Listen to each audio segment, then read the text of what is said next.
What's up, beautiful people, to another episode of Conversation with Christians. Conversations with Christians. Hey, it's your boy Ricky Jones Jr. That's that jingle, boy. That's your jingle. Yeah. We're learning to love. We also have O'Neal Delva in the house. And if you are new to this here podcast, if you would, click that subscribe button on YouTube, follow button on your favorite podcast platform, and just join the movement because we are here having conversations from a Christian perspective. Yes. Two men, obviously, that you can see, but we just giving it to you the way it is given to us to share it to you, okay? Yeah. And so we're going to have some fun. Again, if you have any particular topics that you would like for us to converse about, drop it in the comment section and we'll take a look-see and maybe we'll jump into it, okay? Yeah. And so today is a continuation of Tuesday's podcast where we be talking about manhood, okay? There it is. Manhood being free from insecurities, okay? To be more specific and to be exact. Now, what you think, my brother? No, it's good. I mean, everything like you just said, they're hearing from us. We're giving you our views or perspective on things to hopefully give you a chance to take away a little bit and apply to your life. But of course, there's some things that we might not necessarily cover, right? You're hearing from us, we want to hear from you, right? A topic that we cover, maybe something that you overcame, insecurity, whatever it might be, if you're bold enough to share in the comment, or today as we break down and talk a little about manhood, or we can't talk about womanhood because we're not females, but maybe we're not like how we can. That was another episode. But maybe at one point we can talk about how we can advocate for women, right? So it might be a pretty good topic for us to discuss. But as we go on today and talk, drop comments and share with us your experience and what it's like for you, or growing up, or what you thought manhood represented, and what do you think and feel like it represents for you today, and as you're continuing to journey through life. Yeah. Now, even through that, I'm even thinking of what I thought of what manhood meant to me, which it's crazy, right? And I say it's crazy because I know my mom watches. I'm pretty sure my dad watches as well. And so I say that because my interpretation of manhood was not given to me by them. Even though my dad represented a great quality, like my dad represented a quality of being a man in which I would strive to be one day. Okay, you cleaned it up nice. Because I was going to say, you taking it away from me, talking about your dad's watching, but he didn't tell you or show you. No, he did. He did, but I was like, that's going to be a time period for a later day. Okay. Like, in the meantime, in between time, I'm going to pick up a realm or an idea of manhood that I wanted to be. And I got it from rappers, right? Rappers gave us an identity, an idea of what being a man was like. You getting the chicks, you getting monies. I didn't sell drugs, but you know what I'm saying? Like, here's the thing. Truth be told, I lie to you not. Nelly was a huge influence over my life. Why? Air Force Ones, had them. Okay. I already had them, but he told me to get them. I got them. You know what I'm saying? The grills. Rob the jewelry store, tell them make it with grill. Wait, you had top and bottom? You had grill? I had a grill. You had a bottom? I had a 10-piece. I had a 10-piece. I still got it, actually. For real? I still got it. You're going to have to rock it. I've never seen it before. I used to put foil gum wrapper. That was the thing. Foil was definitely bad. Gum wrapper was better for your teeth. But nonetheless, I did it. And, interesting. It's getting hot in here. Wow. So I was in there like, chick, take your clothes off. Oh, snap. I was getting hot in the car driving. I mean, it's like, what Nelly said. Yeah, well, hey, playing the song. Hey, you do what the song says. That's what you're thinking. Okay. It's interesting that you just said that because, I never really thought about, like you said, okay, you learn from your dad or a particular, era in your life or whatever it might be. Once I reach this particular stage. Once I grew up and got married. Then I see what manhood is and represents at that stage. Yes. But of course, you didn't see your father when he was a teenager, and so on and so forth, or prior to marriage, because you probably thought, okay, well, he was born married to my mom. Right, they've always been together, whatever it was. So it's just always been them. But in actuality, he was single at one point too. Correct. So, in which I heard some stories, I was like, oh snap, the apple don't fall too far. He heard Nelly too. But it is hilarious, you know, where unfortunately I would say at times people might see, like you were saying, like, you know, the lifestyle that some might live and they assume that's what manhood is all about. Some might see and never come out of that thinking. And some, thank goodness, they do come out of that thinking, which we'll talk about more about and break down and whatever and so on and so forth. But like, wow, that is amazing for you, for your breakdown of what manhood represents. For me, though, I'm trying to think. I don't think it was necessarily rappers. Okay. And, you know, I respect it. Sometimes, like, you know, I think back, like, did I really think about certain things? I think I looked at my dad and I will say, right, he made it look easy. So I'm like, all right, when I grow up, I'm going to get married and then, you know, I'm going to have kids. Like, one of the things I used to do, maybe it's just me, I'm telling myself whatever, but I didn't date a lot growing up. But, like, if there was a girl that, you know, I was somewhat interested in or whatever, I would always put my last name to their name. Respect. To see if it sounded good. I've been there. Does it sound good? Now I'm in high school. I'm in middle school. I'm like, you know, Renee Delva. Does that sound good? No, that doesn't sound good. No. Pass. Sorry. Renee, now you know. Oh my goodness, we're having fun. I love it. But I would do certain. But anyway, I would see like, you know, things. I'll say what I kind of learned from and saw manhood based on what I saw from my dad was any and everything you have in life, like, you don't just get because you didn't work for. I like it. So I saw it as, you know, not to say like a lot of working and no playing and having fun, but I saw it a lot as, you know, okay, doing what you need to do, whatever, just stepping up and being there, and, you know, and so on and so forth. But that's what I had pictured, you know, manhood as, and, you know, potentially no fun at all, and just serious and working and so on and so forth. Now there's a balance. There's in between. There's one in between the Nelly world of Ricky. Respect. In the serious, you know, all the time working world of, I guess, what my father kind of and what I saw in a sense, right? So there's that in between. Yeah. Now my dad, like, to your point, my dad made it look easy as well. Yeah. Like, not to knock him, he was and is a great father. Like, they made it look easy. Went to school, was a father, pastored, preached. The list goes on, right? And did all of those things exceedingly well. So I knew that would be a part of what manhood would be like, but that's not what I was going for at the moment. Bro, being a responsible parent, responsible father, responsible man, being a responsible person. I was about to say, you could rate that thing out to person. Yeah. It's hard. It is. It truly is. Like, when we were younger, we would say, I can't wait till I'm grown. Like, oh my gosh, like, that is ridiculous. Stop that now. Stop it. But nonetheless, we're here talking about manhood, right? Yeah. And even with it, out of the mentality conference that we were a part of last week, and so I didn't even say, last week's attire was from our blood brothers. That was a ministry in which is at our church for the men of our church, and so it was cool. I was just representing, right? But I never said in the episode what was going on. But anyway, out of it all, with it all, two of the things Pastor Dahl talked about was how men should treat and relate to women, being a man, but then also too as fathers, from the perspective of that, like, oh my gosh, which one you want to dive into first?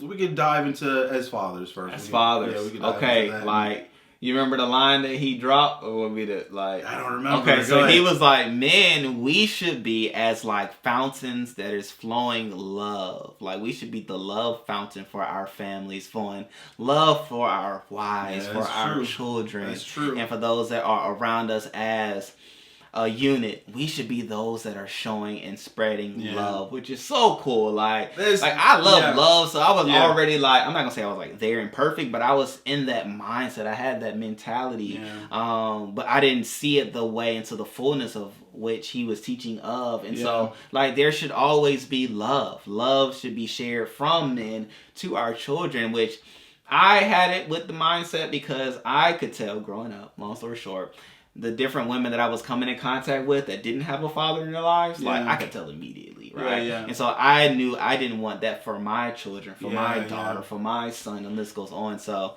love was already like a thing that I knew I was going to give. Yeah, no, and it's so important, right? Where, like, it's important to display and show that you love and care in multiple ways, right? Not just through words, but through action. Yeah. Right? Sometimes, I know maybe it might be old school thinking, whatever, like, why I gotta say I love you, you know I love you, don't you?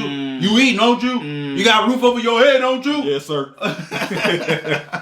But it's a combination of things, right? Where it's not just the, paying the bills to display love, but being there for your family and saying those words and so on, being that example. I know that, I think in many previous episode might have been for Father's Day we had talked about, like for me, there was a neighbor who lived across the street from me, and he like, I don't play with kids, I don't do that stuff or whatever. But it's like, well, you don't have to be tough and hard all the time. It's okay for you to be soft around your daughters, or soft around your sons. And so I mean, we're people too. We got feelings, right? So we have feelings just like they have feelings, and for us to display that love in to them, and for them to know, okay, this is how I should operate as a man, or this is what I should look for a man when, if you're talking about your daughters and so on. But yeah. So, soft.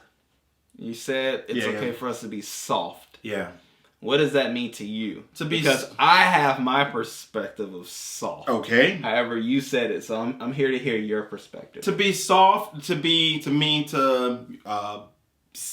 beyond the I love yous, right? But to be able to be open, and I don't want to say be mushy around your kids or whatever, but kind of like, being soft and soft-hearted and not always tough, and, any and every time they say something like, oh, why you gotta want this and this and that, and like, okay, well, what can I do for you? How can I make you happy today, right? So, do we have to use the word soft, right? Oh, you don't like the word soft? I don't like the word soft. But that doesn't mean that you're weak, though, bro. We talked about it. Why not? Why not? To be soft does not mean you're weak. To be soft, to display love, to be soft with your friends and not like all the time have to feel like you're on guard and got to be all like tough or whatever. So why do but no one can do that. No one, even the toughest person in the world, is not tough all the time. That is true. But I'm just wondering, why do we have to use the word soft? What word would you like to use, sir? Let's use the word that applies to the given scenario. So, loving, caring, affectionate. I see what you gentle. Mean. Okay. All of that soft encompasses all of those words. I personally think, now, we can leave. Okay, with various opportunities of thought. Okay. I believe that saying soft belittles the action that is taking place. I see what you're saying. But and being soft can be taken advantage of. I think being soft gives the advantage to the other person, necessarily to you, that you're trying to flow whatever action it is that you're trying to flow. Ricky is deep over here. No. I mean, But it sounds good though. Actually, no, I agree with what you're saying. It's good to be loving, to be caring, to be affectionate, to break it down, right? Listening, like having a listening ear, like those are attributes that love shows itself through. To say soft is to like, you might as well be a doormat. And whatever happens, because I'm operating in the gift of softness. For the sake of being a man. Oh my goodness. But I mean, I could be wrong, right? No, it's good. It's good. I mean, like you said, it's good to look at and break down all the aspects and identify the word that, falls into or, fits into that category, that situation. Yeah. Where, soft could be just generalizing to where, but now you're over here feeling like a doormat, but. Right. But yeah. No. Like, instead of being a doormat, just be affectionate. Instead of being a doormat, just be gentle. Instead of being a doormat, just have patience, right? And which are all fruits of the Spirit. But nonetheless, so it's not uber deep, it's this word. It's written. But operate with the gifts of the Spirit, which essentially are gifts of love that we can operate in, or different ways in which we can show love, which I even after the conference, obviously it's been some time after, and I had some time just to assess myself as how do I treat the family that I'm a part of, have dominion with, right? Co-dominion with my wife. How am I loving? How am I loving them? Like, and which I had to realize that loving doesn't mean withholding punishment, because I realized kids actually like. What are you about to say? Discipline. Kids like discipline. Kids do. I assessed it. I truly assessed it. You ran a study. You assessed. Quick assessment. Go ahead, Dr. Jones. Break it down for us. I assessed my kids. And I disciplined my son over a thing, right? Discipline. Pow! Gave it to him because he did something wrong. And I told him not to do it and he did it anyway. Pow! He knew the results. Gave it to him. Right? It's in the word.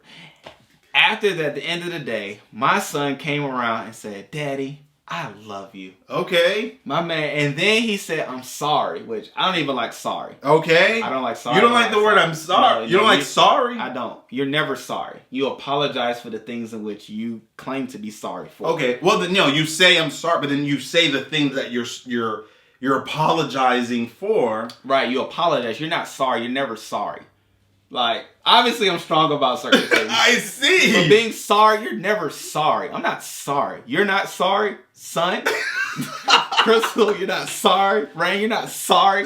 Maybe you apologize for a thing because you want to turn. Cracking me up, bro. Obviously, you're finding out some things about me, right? I see. And so he came around and said, I'm sorry. Cut him off immediately. Boom. Son, you're not sorry. You're not sorry for anything. Maybe you want to apologize for something. Okay. Is there something that you want to apologize for? Okay. Yes, Daddy, I want to apologize for. And he named what he did wrong. Okay. I said, man, son, I love you. It's cool. Each day we're going to get better. Gave him a hug. Okay, Daddy. And we were Gucci. Yeah. Like, we were good before. But at the end of the day, he came around and said, man, it's just a reminder that kids are okay and they love discipline. Yeah. I don't know if I would say they love discipline, but it's funny that you say it like that because literally I think all parents go through the same thing or things where, when it comes to disciplining kids and so on and so forth. I've said something similar to my son and my daughters who are now 19. Mm-hmm. I don't discipline them now, but when they were younger, you would say, I would say, you like getting in trouble, don't you? Mm. Because you keep doing the same thing over and over again. Okay, you must like psychology. You must like it. They don't know what to do. Because if you didn't like it, then you'd stop or whatever, right? But anyway, wow, it's interesting that you and even actually displaying love, right? What you're saying, spare the rod, spoil the child. Yes, right. But even in that, when disciplining your children, you should do it in love, right? Where you're not there. That's when abuse potentially happens. If you come home and out of nowhere you just get a belt and just start spitting dang, now they know what time is it? Oh, snap! Daddy's coming home in a couple minutes. Talking nervous. Ooh, But if you do it out to show correction, right? To help to guide, to then display or provide them the direction that they should go, guidance in the right. Then if you don't, I'll say it like this, it might be controversial the way I'm about to say, but I'm going to say, but if you don't discipline your child, then potentially you're withholding love, right? Mm-hmm. Because you're not guiding them in the way that they should go, where you're just leaving them to just do whatever it is. Right. Now, don't take away, don't say, well, Neil said, I got to beat my child this and that, left and right for any and every reason. Various ways of discipline. Yes. And you have to also be careful, too, with your delivery and how you say things and so on, because there are multiple forms of, I'll just say, not that we're going down this direction, but multiple forms of abuse. Yes. So you have to be careful. Very true. Physical, emotional, verbal, and so on and so forth. But you want to make sure one of the ways that you display love is to help guide your children, help guide your family, and in the way that God is, speaking to you, the way that's designed, and then from them, right? If we want to talk about parenthood a little bit further and break it down, the prodigal son. Nice. Right? Now, with that story, we hear about the son and the things that the son did and so on, but the father, I know, or I don't know for sure, but I would assume he helped to guide the child, knowing that, hey, bumps and things are going to happen. Mistakes are going to happen. Well, I'll try to guide them the best that I can. And, hey, maybe it might depart from the things but then, you know what? I've instilled things in him or her to help him bring them back to the fold or whatever, right? Praying that, God will take over to where I bring them back to the fold.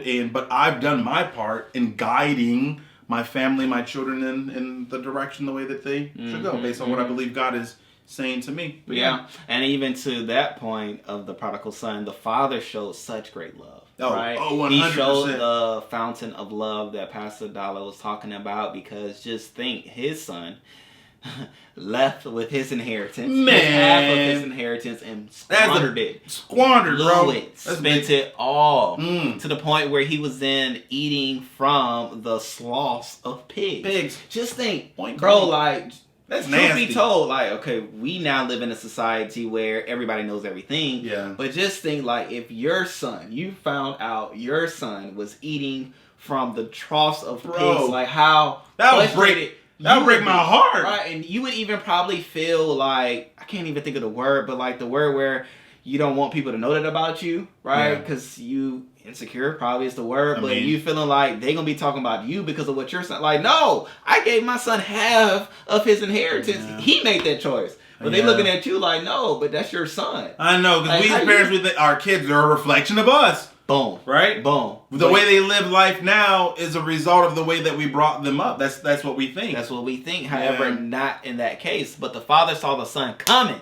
And the father had so much love and compassion for the son that he was like, it's time to party. My son is back home. Gave him a ring. Gave him clothes. Cleaned him up. And killed the fatted calf. And I say all that to say how loving a father should be. Right? So that was the father side. But even the man side, which I even love. I was like, oh my gosh, Pastor Don, like, I wish...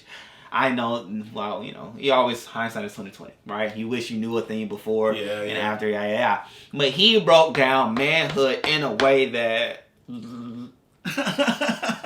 wow. This is the way I interpret it, right? It's always about interpretation because we can't repeat him for what he said because he's not here to say it. Yeah. Well. But this was my interpretation of what he said. He said, man came out of God. God came out of woman. And out of woman come children. I'm going to run that back. Man came out of God. Woman came out of man. And children came out of woman. Therefore, we should look to our sources as our way of getting what we desire, what we need, getting us to the point of fulfillment. Therefore, men should not be looking to women, should not be looking to things, should not be looking to their children as a source of refreshing, as a source of life, as a source of, oh man, like I need to get to where I'm feeling good and great again. No, our source is God. Men should be living a life in which they're in true worship with God each and every day, true relationship with God each and every day, to the point where you're able to tap into the source of your creation, which is God, to be able to then be able to get everything that you need to sustain you, to then be able to overflow into those in which trickle down from you, which are your wife, your women, which are your children as well, which come out of you, your seed as well. So I say that to say I love that to the point where I was like, okay, you're right. Like, yes, I can bounce things off of my wife and bounce ideas off, but I shouldn't plug into her to drain her to give me life. No. It doesn't work like that. Our plug-in is with God, and God, not to say that our wives can't supply us with things. However, our true source is back to the ultimate source, which is God. Bro, right on the head. Boom. You know, taking it back to the source, right? Back to the source. And knowing that, you know, we can't, one of the things I'll say, my experience and my wife and such, she used to say to me, you're not my source of happiness. And I ain't gonna lie, it used to get at me. Because the thing is, as a husband, as a man, insecure. I felt insecure because I'm thinking like, I'm going above and beyond to try to make you happy, right? Try to do things. I'm doing things that I don't even want to do. I don't even want to do. I don't even know. I'm buying purses. Bruh, growing up, like, I never thought of how much a purse would be. Of course not. And when I bought my wife, when we were dating, I bought her first purse. It was nothing fancy. I want to say it was like, oh dang it, what was the female version of Fat Farm? It had like Baby Fat. Baby Fat, yeah. I bought her a Baby Fat purse. It was like $150. Bruh, that was so expensive for me. Yeah. Like, dang, Baby Fat, that's how much, $150. And it was like BBs or BCBGs, whatever. At one point, like, they were all, you know, from there I graduated from $150 to like, I bought her like a $300 purse. Ooh, I never thought this. Then it just kept going up, Because they don't go down. Yeah, we over here at a $2,000 purse recently. My Lord. And the funny thing is, the purse, they went from being big to now, literally, it was a small little Fendi purse. Like, I don't know if I even consider that a purse. It's tiny little thing. The way I can barely put my phone in there. I know. And her phone doesn't fit in it either. $2,000, bro. Wow. So anyway, but all that to say, I want a purse. But all that to say, she used to say, well, you're not my source of happiness and that. Like, I'm doing all these things. Huh. You better be smiling. You better be smiling when you wake up. We better be smiling. But taking it back to the source or whatever, yes. knowing, right? Like, just the fact that, taking it back to the creator and God, yes. ultimately, being our ultimate source. Yeah. Now, we're here on earth, like, you kind of, not to have dominion over women and, or your wife and try to, belittle them and, try to rule everything in a sense like that. Now, we as men, we're like head of the household in a sense to help direct the house and guide to where we need to go. But we're not here to put our thumbs on anyone, yes. to make anyone feel small or whatever. Yeah, we're here, to dominate over someone. We're here to help to make each other happy in a sense that, going back to God, of course, taking it all to Him, but then like identifying just the ways that we can add a little bit of joy to each other's life, but at the same time knowing that you can't depend on one person to keep you or make you happy, because then that's when we end up like losing it in a sense, because now I'm depending on solely Ricky. You are my source of happiness. How your day goes is how my behavior or my reaction goes. If you're, then in that case, you're only human like me, to where you might potentially feel like, well, today's not the day. And then you say something mean, something whatever now, like, oh, boo-hoo crying because the one person I leaned heavily on as my source. And it's too much for one person to bear, right? Yeah, too much for, a one man to bear.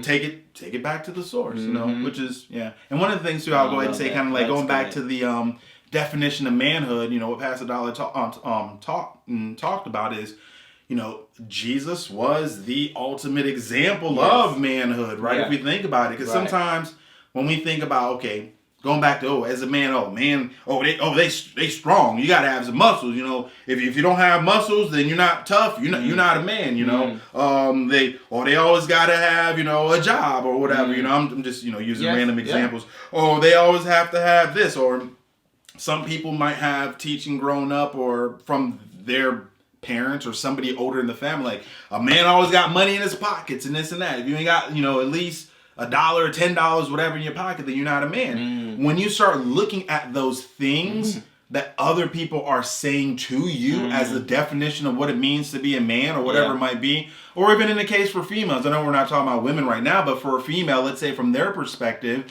if your mom, your aunt, your older sister, or someone has always said to you to be a woman means insert incorrect definition here. That's good. Now you start seeing those things and thinking like, dang, I'm falling short. I'm not a man. Like, to be a man, you got to have $100 in your pocket. Well, I only got 3/4 in my pocket. I got 75 cents. I guess I'm not a man or whatever. No. The true definition of manhood, Jesus is right there, the example, to be a servant, right? To be someone who's there to help build up, uplift, others, and not to try to display yourself as in better than or whatever. Because Jesus, he was up there. Yes. He was up there in ranking as far as when you look at people on earth or whatever, but he was over here washing people's feet. Correct. And so on and so forth. Correct. He wasn't acting as if he was better than anyone else. Right. So, and nor would I say he was soft. And you would not say he was soft. He was loving. He was caring. He was patient. Gentle. He was Jesus was not soft. If you take anything away from this podcast today, per Ricky, is that Jesus was not soft. Nor was he sorry for anything. Nor was he sorry. In my definition of being sorry. Ricky, you crack me up.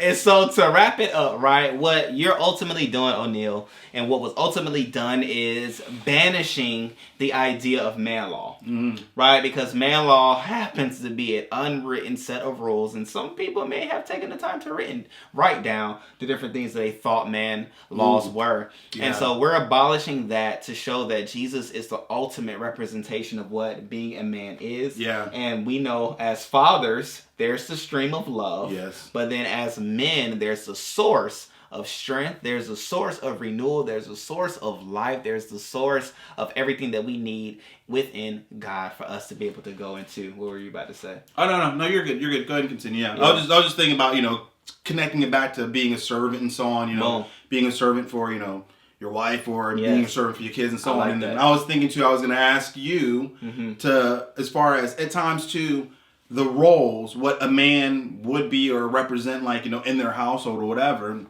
where the idea of what a man potentially be at home, whatever, it's not what was said many years ago, what might perceive or whatever, like some like, oh man, they don't wash dishes, clothes. They don't do this and that, Right. But that's not the case. No. Whatever it looks like for you at your home is what it looks like for you at your home or whatever, Boom. Very key. Very key and very strong. And as you get married, you'll talk those things through with your spouse as to what each other one can expect. Right? In my house, I don't cook because I can't cook, right? Not because I said, oh, only the woman's supposed to cook. Like, no, like, it just so happens that my wife is a great cook and loves cooking and loves trying new things in the kitchen. I don't, right? I'm okay eating peanut butter jelly sandwich and calling it a day, or going to buy food and calling it a day. But that's just me. And so that's just how it works. I do laundry and the list goes on. But to your point, you're right. Being a servant, I forgot that part, but being a servant is something that we should be, something that we should do as men, representing the life that Jesus lived. He was a servant to all that he came in contact with, and it wasn't soft for him to be a servant to people. It was loving. It was caring.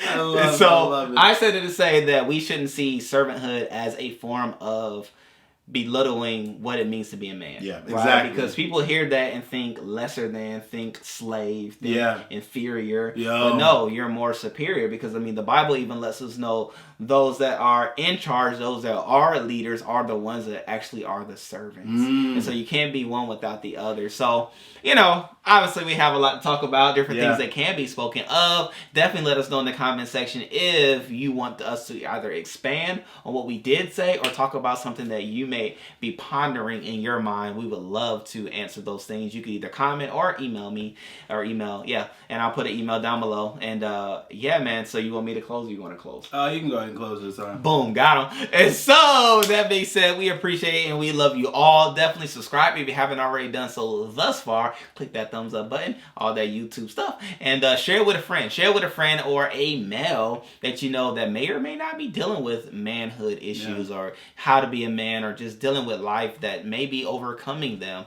But now you know through this video who the source of life is and how he will be able to overcome the things that he is overcoming, which we talked about in this episode. So with that being said, I'm Ricky Jones Jr. We also have O'Neal Delva with Conversations with Christian. All right, great people. We love you. See you in the next one. All right, see ya.